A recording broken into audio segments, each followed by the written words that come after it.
Istri kedua sang penguasa, episode 22.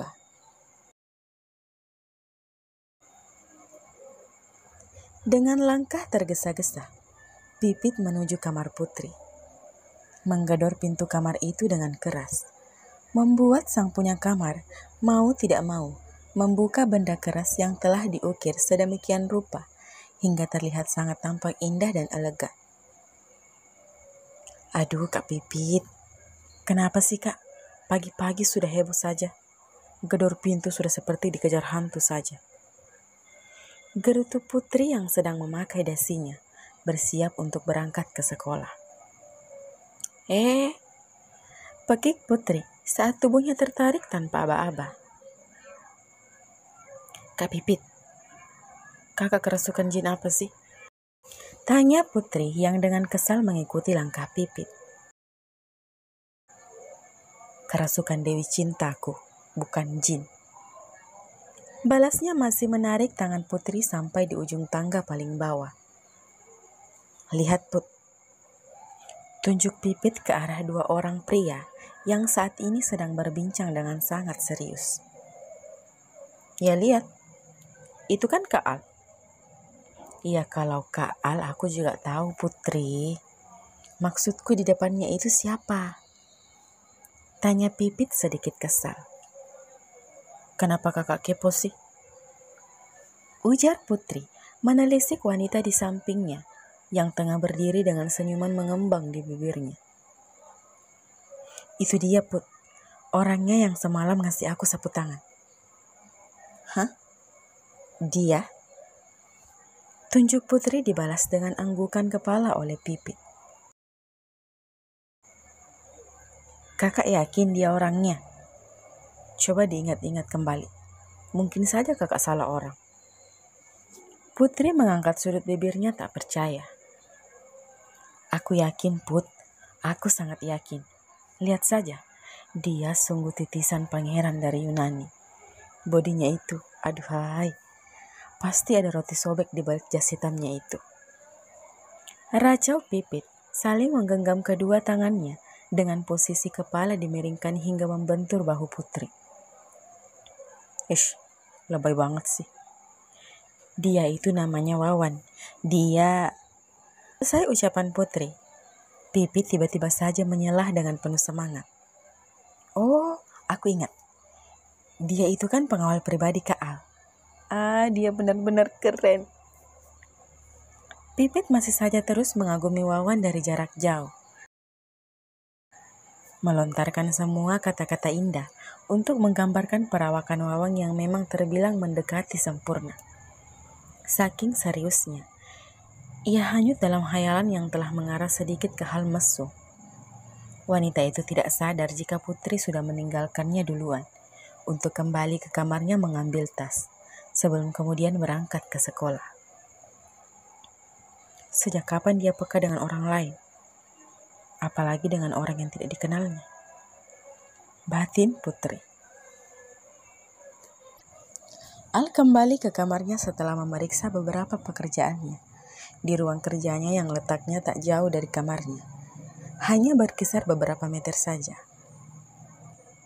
Al membuka pintu kamar itu pelan. Ia tersenyum dan memilih bersandar mensidikap kedua tangannya saat melihat istrinya sedang memainkan jarmari baby A sembari mengajaknya berbicara di atas tempat tidur mereka. Perasaan bahagia sungguh menyelimuti dirinya saat ini. Aurora, istrinya telah kembali ceria setelah tadi Al dengan lembut memberikan pengertian padanya. Sebenarnya cukup sederhana. Istrinya hanya takut jika ia berpaling dan tidak lagi mencintainya setelah perubahan yang terjadi padanya. Tentu saja Al sangat senang, karena ternyata wanita yang amat dicintainya itu juga sangat takut kehilangannya, sama seperti dirinya, yang begitu takut akan kehilangan sosok yang sangat lembut, serta begitu pengertian padanya. Menurutnya, Aurora adalah wanita yang paling sempurna di antara banyaknya para wanita yang pernah mengisi hatinya.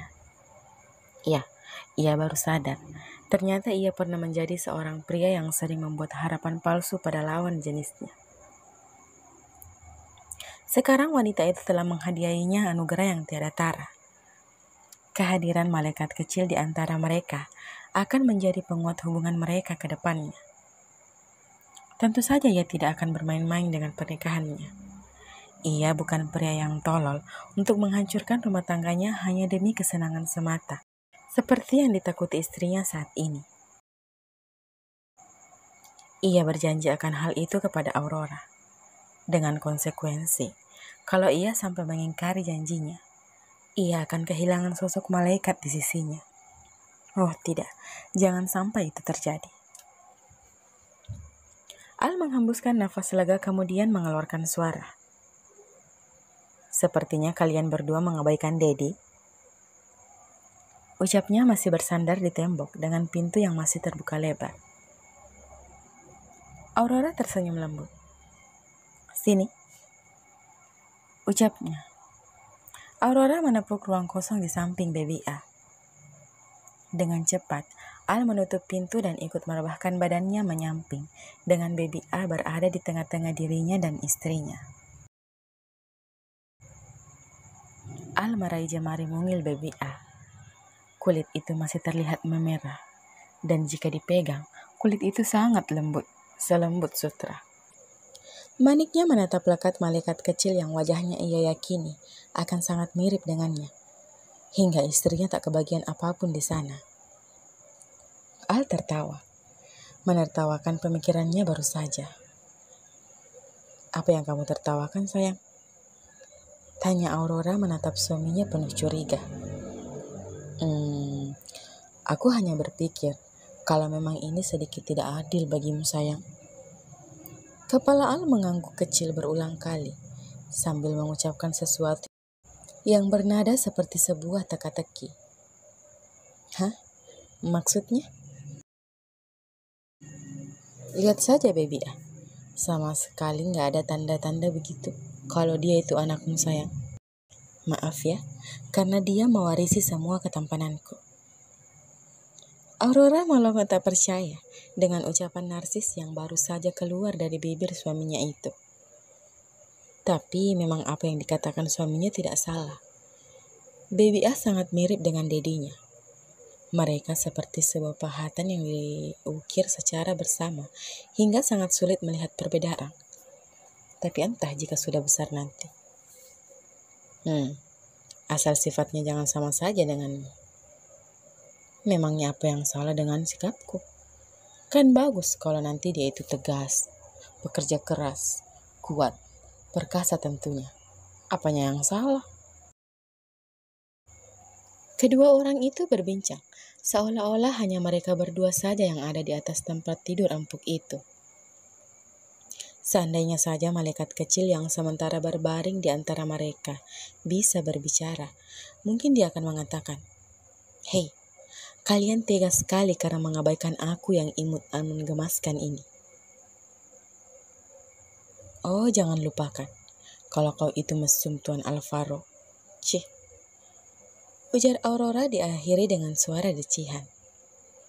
Ya, kan itu gak salah, sayang. Aku mesum sama istri sendiri kan?